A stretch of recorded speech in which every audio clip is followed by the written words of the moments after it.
thought I was going to do acting, and I think my teachers probably thought I was going to be a comedian. So I knew I was always going to end up in the entertainment industry. But I had been, you know, writing songs and recording songs, messing around since I was like 15. I understand women, I feel, and from the smallest thing to like wrestling to get in the bathroom, you gotta remember where mum's going to work, all my sisters are going to school. This is like the ultimate Royal Rumble every single morning. Just understanding what upsets them, and I think it definitely helps me take an approach to writing my songs, because a male's perspective is always just a male's perspective, but if I've had the benefit of being around women my whole life, I kind of understand them, so I know what to say that will kind of, you know, collage the two. I think Drake's thing is obviously at an extreme because he's in a beautiful position that he can actually just put his mixtape on iTunes and it can just go.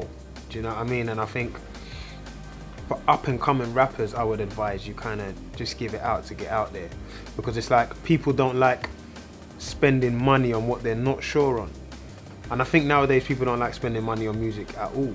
So if you've just started rapping today and it's like you put your thing on iTunes, it might not get that Drake reaction. But if you put a mixtape up and you start giving it out for free, you get it on all the cool sites and people can download it for free and check you out, I think that's a ideal position to be in, and I think a lot of rappers came up that way.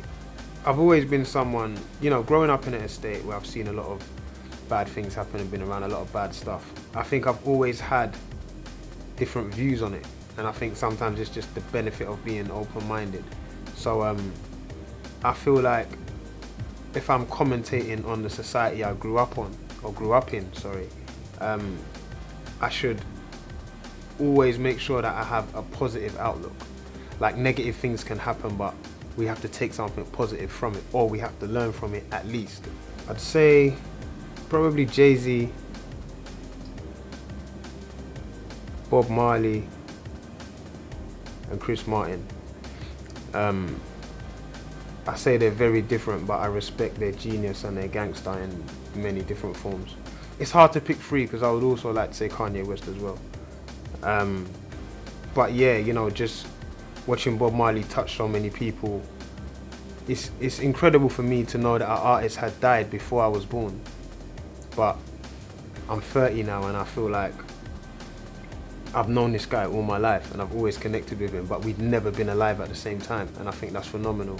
Look, I'm gonna go for it. I'm really gonna push it, man. I love performing. I love Wireless Festival as well. I'm not just saying that because I'm in this seat.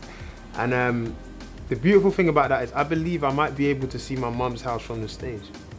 So I'll find out on the day. But that's where I grew up. I grew up in North London. Finsbury Park is literally a